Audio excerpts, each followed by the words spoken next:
और इस बीच आइए सीधे हम अब सत्ता सम्मेलन का रुख करते हैं। सत्ता सम्मेलन उत्तराखंड में हमारे खास मेहमान इस वक्त है स्वामी रामदेव। तो उन सारे प्रश्नों का समाधान करते हुए सत्ता तंत्र जो है वो इस लोकतंत्र को कैसे मजबूत करे, उसके लिए आपने जो यहाँ इस हिमालय के इस पवित्र स्थान में देहरादून को चुना है, उसके लिए फिर से आपका अभिनंदन। और स्वामी तो सबका ही होता है, और जो सबका नहीं होता वो स्वामी नहीं होता है। किसी एक का स्वामी हो तो वो घर चलाता है, किसी एक का स्वामी हो वो घर ठीक से चला लेता है, लेकिन जो सचमुच स्वामी होता है वो देश ही नहीं पूरी दुनिया को चलाता और अपने हृदय में बसाता और सबके हृदय में बसता है।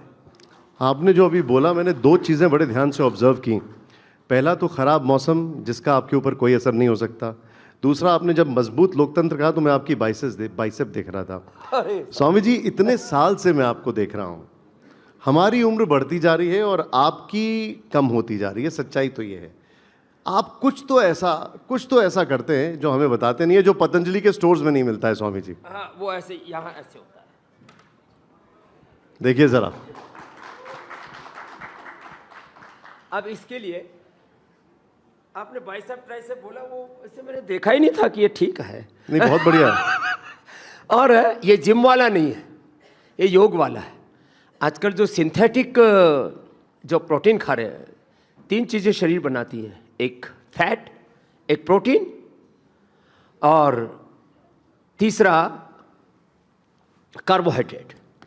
तो फैट में मैं अनसैचुरेटेड फैट गाय का घी लेता हूँ, प्रोटीन में मैं दूध और दालें आदि लेता हूँ, और कार्बोहाइड्रेट में तो मैं गेहूँ चावल का प्रयोग न के बराबर करता हूँ। इससे लगभग 25 साल तो मैंने अनाज लिया ही नहीं, मिलेट्स का सेवन करता हूँ।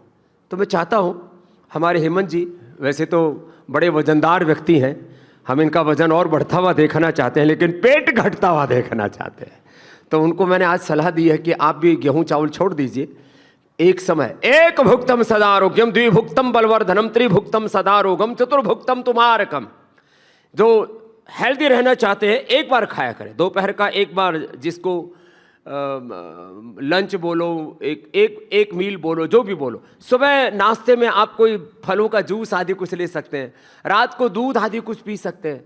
ये तो दिन भर चरते रहते हैं ना, ये मामला गड़बड़ है।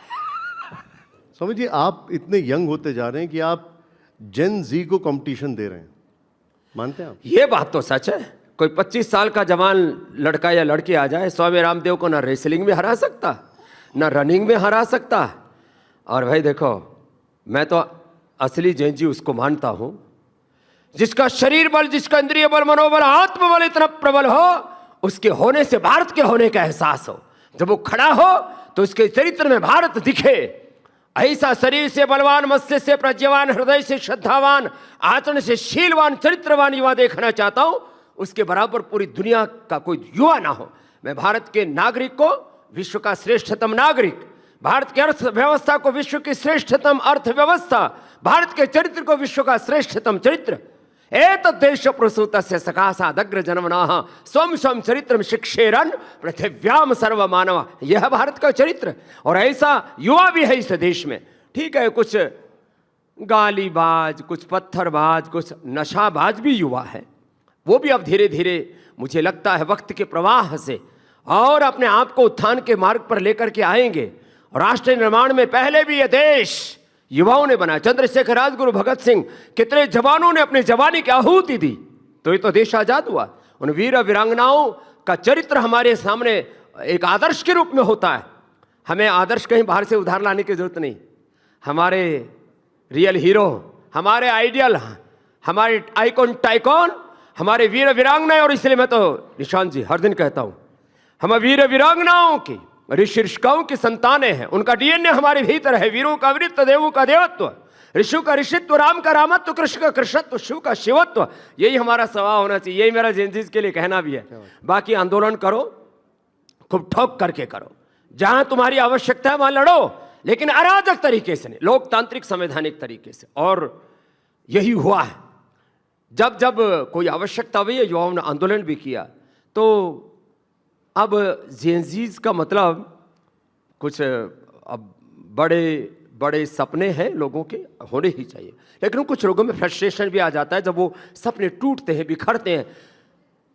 अपनी कमजोरी से यदि अपना सपना टूट रहा है तो अपने में सुधार करना चाहिए, लेकिन सत्ता और समाज की व्यवस्था से यदि किसी के सामने टूटते हैं तो फिर लोकतंत्र का तकाजा है कि हमें सुधार भी करना चाहिए। लेकिन स्वामी जी, आपने अभी जो डेफिनेशन दी, ये तो जेन अल्फा पे भी जाती है, जेन एक्स पर भी जाती है, मिलेनियल्स पर भी जाती है, लेकिन जेन जी की जो एक भाषा है वो एकदम अलग है। उनके अपने इमोजीज हैं, उनकी एक अपना थॉट प्रोसेस है, वो समझते हैं आप?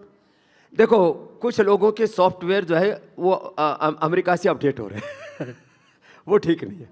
हमारे भाषा का, हमारे पूरे तौर तरीकों का बाहर से निर्धारण हो, ये मैं उचित नहीं मानता। तो भारत के दिमाग पर कंट्रोल, कुछ पॉलिटिशियन ऐसा बोलते हैं आरएसएस ने लोगों के दिमाग पर कब्जा कर लिया है, कुछ लोग कहते हैं बीजेपी वालों ने कुछ लोगों के दिमाग पर कब्जा कर लिया है, कुछ लोग कहते हैं बाबा ने तो कुछ लोगों के दिमाग पर कब्जा कर लिया। हम किसी के दिमाग पर, हम कब्जेदार नहीं हैं हम अतिक्रमण करने वाले लोग नहीं हैं, और हम तो इस सामंतवादी व्यवस्था के पोषक भी नहीं हैं। मैं चाहता हूं कि भारत के युवाओं पर जो अमेरिका थॉट प्रोसेस है, यूरोपियन थॉट प्रोसेस है, वो हावी नहीं होना चाहिए। मानसिक गुलामी तो किसी भी तरह से नहीं। और मैंने तो 15 अगस्त को भी कहा, राजनीतिक आज़ादी तो आ गई, अभी शिक्षा की आज़ादी। 1835 में जो मैकाले पाप करके गया था इस देश में, ऐसा थॉट प्रोसेस बच्चों का बना दिया, मानसिक रूप से आज भी हम गुलाम हैं।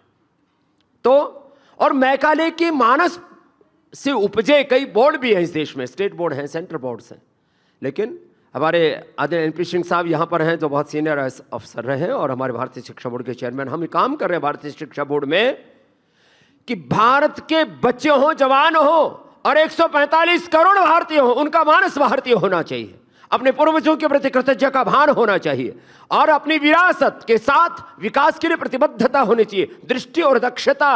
माने एक तरफ हम, चाहे वो फॉर्मल एजुकेशन है, 10वीं 12वीं का बोर्ड है, उसके बाद कॉम्पिटिटिव एग्जाम से फिर अलग अलग प्रकार की पढ़ाइयाँ है, वो सब हम करें, लेकिन उसके साथ दक्षताएं, 100 से अधिक दक्षताएं तो हम अपने पतंजलि गुरुकुलम, आचार्य कुलम, भारतीय शिक्षा बोर्ड के जो पूरे हमारे रोल मॉडल है, हमारे जो स्कूल हैं, चाहे वो इंग्लिश मीडियम स्कूल है, चाहे हमारा संस्कृत मीडियम है, चाहे हिंदी मीडियम है, हम चाहते हैं, हम तो 10 से ज़्यादा भाषाएं बच्चों को पढ़ाते हैं।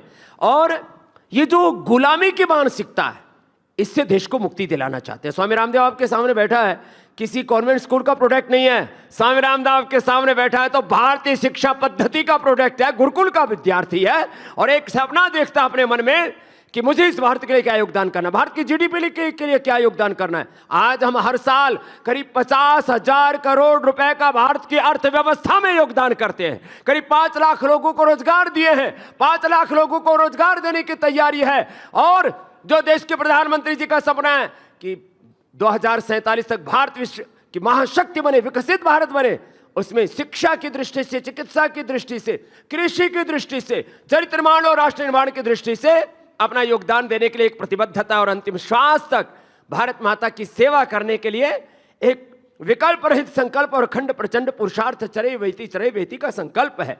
तो मैं कह रहा था, ये जो शिक्षा की गुलामी, आज अंग्रेज चले गए, अंग्रेजी शिक्षा, विदेशी शिक्षा, वही सारा थॉट प्रोसेस। और मैंने कहा भी जेनजीज का भी सॉफ्टवेयर कहीं और इधर उधर से अपडेट होता हो तो वो मामला थोड़ा गड़बड़ झाला है। चिकित्सा तंत्र वही विदेशी चिकित्सा तंत्र, वही विदेशी अर्थतंत्र, एक ईस्ट इंडिया कंपनी से लेकर के लगभग 10 घरानों ने इस देश के $100 ट्रिलियन से ज्यादा लूटे, आजादी के पहले, और आज भी वो लूट जारी है। इसको मैं कहता हूं यह आर्थिक पराधीनता है, ये अर्थव्यवस्था की गुलामी है। तो ये शिक्षा की गुलामी, ये चिकित्सा की गुलामी, ये आर्थिक गुलामी, वैचारिक और सांस्कृतिक गुलामी, ग्लानि और कुंठाओं से देश को उभारने के लिए देश के युवाओं को भी आगे आना चाहिए। Thank you.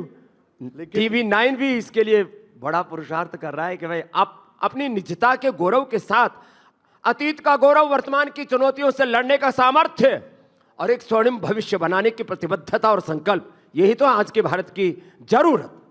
आपने कहा कि आप इस शिक्षा के प्रोडक्ट हैं। 15 अगस्त को जो आपका वक्तव्य था वो हम सब ने सुना, उसमें हमने देखा कि आपने कहा कि शिक्षा के लिहाज से स्कूल हैं लेकिन टीचर नहीं हैं, बच्चे जाते हैं, पढ़ाई नहीं हो पाती है, और आपने इंडिकेट किया कि आप फिर से आंदोलन के लिए तैयार हैं। क्या हम ये समझें कि स्वामी रामदेव रिटर्न्स एक नया आंदोलन शुरू होने वाला है? देखिए, जो मैंने कहा वो इस देश में एक हकीकत है। क्या सरकारी स्कूलों में जैसे का आदर्श शिक्षा व्यवस्था है, होनी चाहिए, क्या वैसी है? एक बच्चे पर निशांत जी लगभग 10,000 रुपए गवर्नमेंट खर्च करती है और कॉलेज में जाकर के वो 20-25 हजार हो जाता है मंथली। परिणाम क्या है? ये सोचने की बात है। इसलिए मैं कहता हूं सुधरना पड़ेगा तंत्र को। अब हम गांव के आदमी हैं, मैंने कहा भैया ये घपले मत करो, ये ठीक नहीं है, तो हमने थोड़ा सा जो है उसको लाइट मूड में सका, नहीं तो देखो हमको कहीं वापस उतरना ना पड़े। उसका तात्पर्य यह था कि शिक्षा चिकित्सा व्यवस्था सुधरनी तो चाहिए, आम आदमी के साथ इसका वास्ता है। और इसमें दो काम तो तुरंत होने चाहिए। एक तो जितने भी विधायिका, कार्यपालिका, न्यायपालिका के सरकार से लाभान्वित होने वाले लोग, कम से कम 10 करोड़ ऐसे घर हैं जो सरकार से लाभान्वित होते हैं। तो नेताओं से लेकर के, अधिकारियों से लेकर के सरकारी जो मुलाजिम हैं उनको अपने बच्चे गवर्नमेंट स्कूल, कॉलेज, यूनिवर्सिटियों में पढ़ाने चाहिए। और बीमार हो तो गवर्नमेंट स्कूल, गवर्नमेंट हॉस्पिटल में उनका इलाज होना चाहिए। कुछ लोग कहेंगे इसमें उनका भी अधिकार है, लोकतंत्र, उनको भी आज़ादी दी, आज़ादी तो दी है, तो फिर ये स्कूल, कॉलेज और यूनिवर्सिटी क्या केवल गरीब बच्चों के लिए बना रखे हैं? क्या बेबस, लाचार, असमर्थों के लिए बना रखे हैं? तुम कौन होते हो फिर? क्या उनकी आज़ादी नहीं है? उनके लिए लोकतंत्र नहीं है?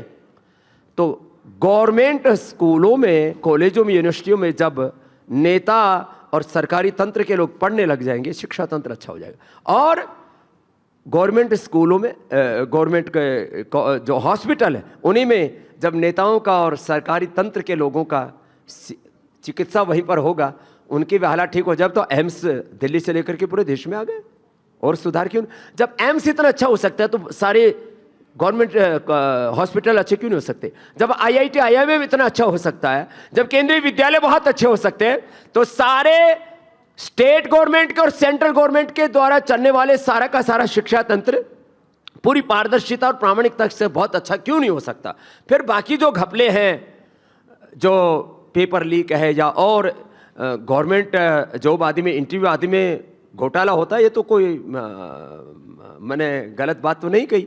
उसमें देखो थोड़ा बहुत तो जो है आदमी कोई किसी का पक्ष ले तो चलता है, कुछ ज़्यादा हो जाए ना तो फिर विस्फोट होता है, वो नहीं होना चाहिए।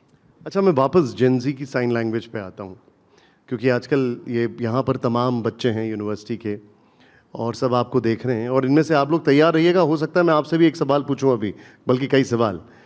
स्वामी जी, वास्ते गुना होइया, इसका मतलब पता है आपको? वो देखिए भैया, मेरे को जो है ये जो विदेशी टर्मिनोलॉजी है इसमें मत फंसाइए। मैं ठेठ देसी आदमी हूँ, मुझसे आप में से पता है किसी को ये वर्ड का मीनिंग? वास्ते गुना होइया। यहाँ पे जेनजी बैठा हुआ है। अच्छा चलिए, मैं आपसे एक साइन लैंग्वेज स्वामी जी पूछता हूँ। ये जरा साइन लैंग्वेज देखें। कहा बाबा को फंसा रहे हो? नहीं, मैं आपसे पूछ रहा हूँ, ये जेनजी, ये आपको देखते हैं, ये आपसे इंस्पायर्ड होते हैं, ये देखिए ये क्या तो है? मैं उनको इंस्पायर करता हूँ।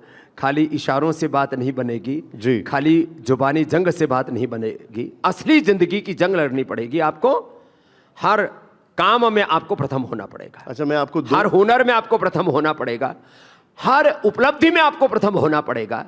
खाली कुछ शब्दों से, कुछ इशारों से, कुछ वस्त्रों से, कुछ हेयर स्टाइल से मेरी मर्जी मेरा लिंग मेरी मर्जी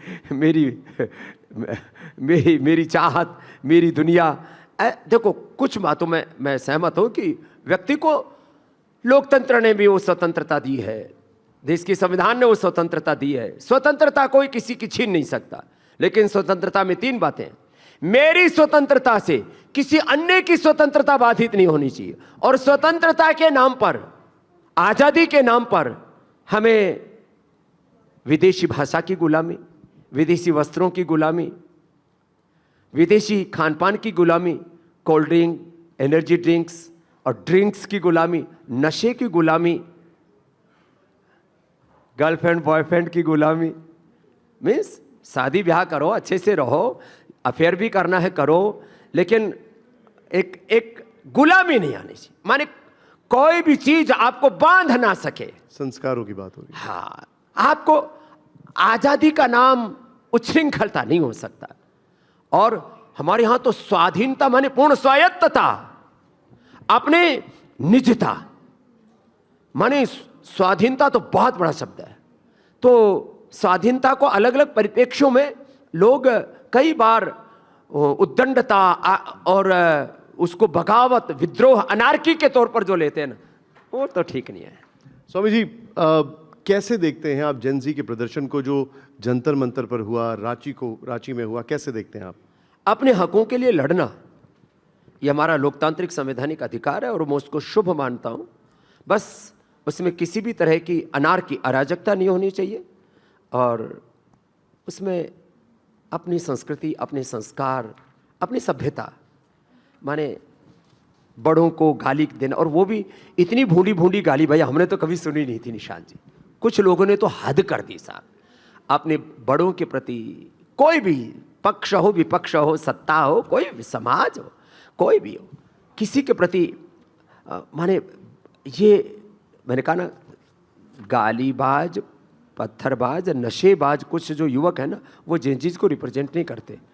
युवाओं को वो लोग रिप्रेजेंट करते हैं जिनमें अपरिमित शौर्य, पराक्रम है, कुछ करने का जज्बा है, और उनके राह में जो अन्यायपूर्ण कोई अवरोध उपस्थित हो जाते हैं, उनको दूर करने के लिए तो हर एक को लोकतंत्र ने, देश के संविधान ने ताकत दी है कि वो अपने हक के लिए लड़े।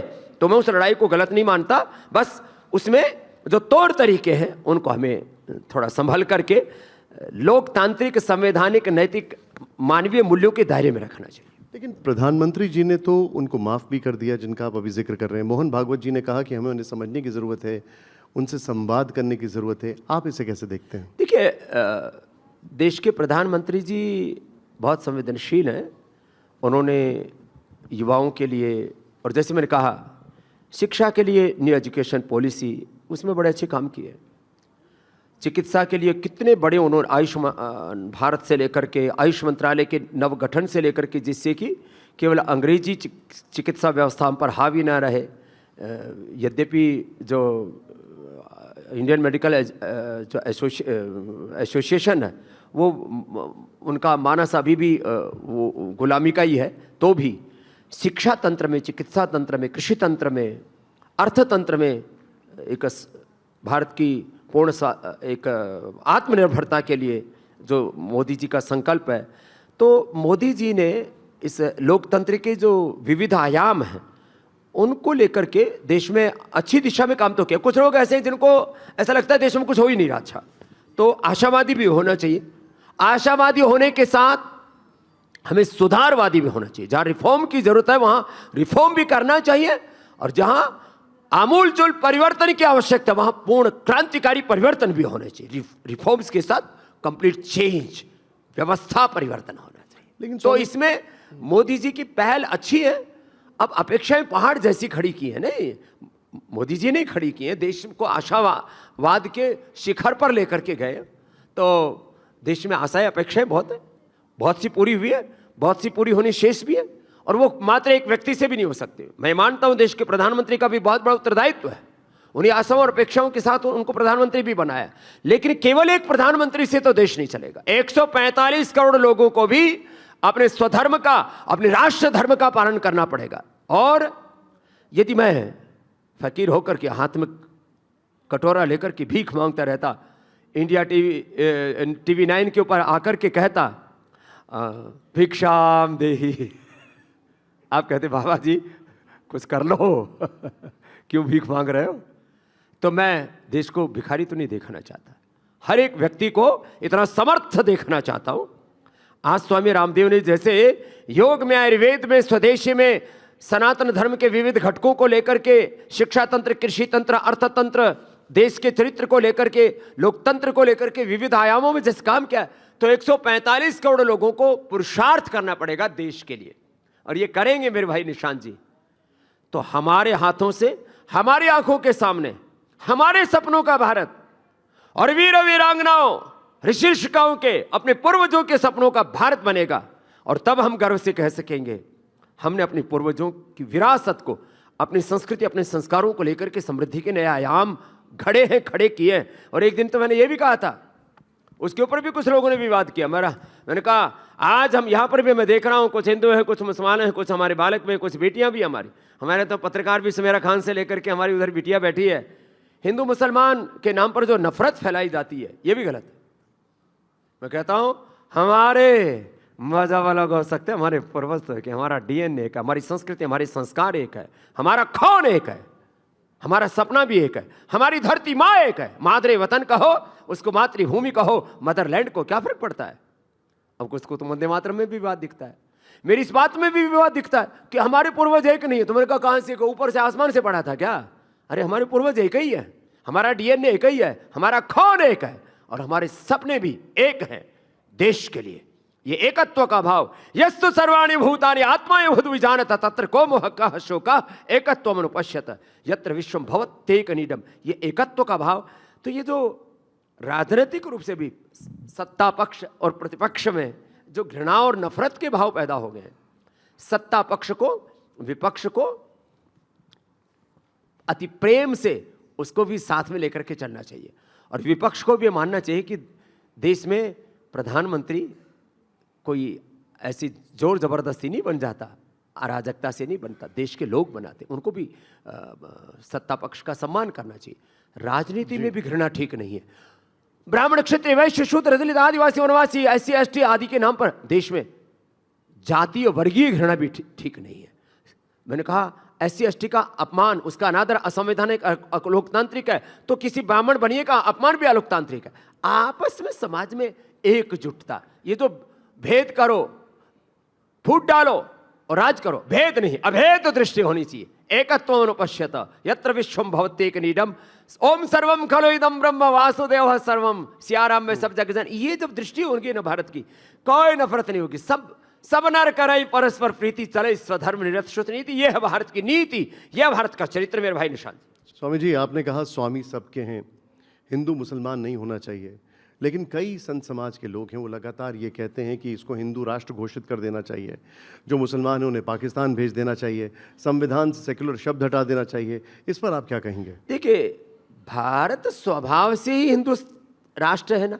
हमारे मुसलमान भाई भी कहते हैं हिंदुस्तान जिंदाबाद, ये भारत माता की जय बोलते हैं। हमारे सो कॉल्ड जो है कुछ कट्टर अपने आप को सनातनी कहते हैं, वो कहते हैं भारत माता की जय, वो कहते हैं हिंदुस्तान जिंदाबाद। तो हिंदू तो है ही है, राष्ट्र हिंदुस्तान तो है ही है। लेकिन फिर ये बात तो संवैधानिक तौर पर ये देश एक पंथ निरपेक्ष राष्ट्र, धर्मनिरपेक्ष शब्द थोड़ा अर्थविहीन शब्द है। लेकिन तो ये जो कुछ खुरापाती लोग ऐसे कहते हैं ना कि मुसलमानों को पाकिस्तान चले जाना चाहिए, ऐसे पूरी दुनिया में ऐसी आवाजें उठने लगेंगी तो पूरी दुनिया में तो खलबली मच जाएगी। जो जहां है अपने देश के प्रति उसको पूर्ण श्रद्धा रखनी चाहिए, राष्ट्र धर्म, राष्ट्र हित, राष्ट्र प्रेम सर्वोपरि का भाव रखना चाहिए। बाकी ये जो खुरापाती दिमाग है ना, उनसे देश नहीं चलेगा।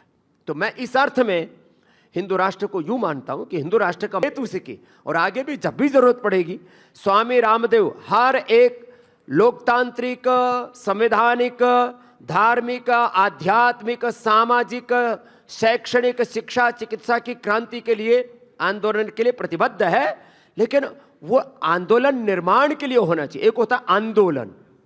हमारे भारतीय शिक्षा बोर्ड के चेयरमैन साहब हैं, MP सिंह साहब बैठे हैं, वो कहते हैं स्वामी जी आंदोलन, क्रांति ये रचना धर्मिता वाले शब्द हैं, और जो अराजकता है, अनार्की है, विद्रोह, वो विध्वंसक हो जाता कई बार।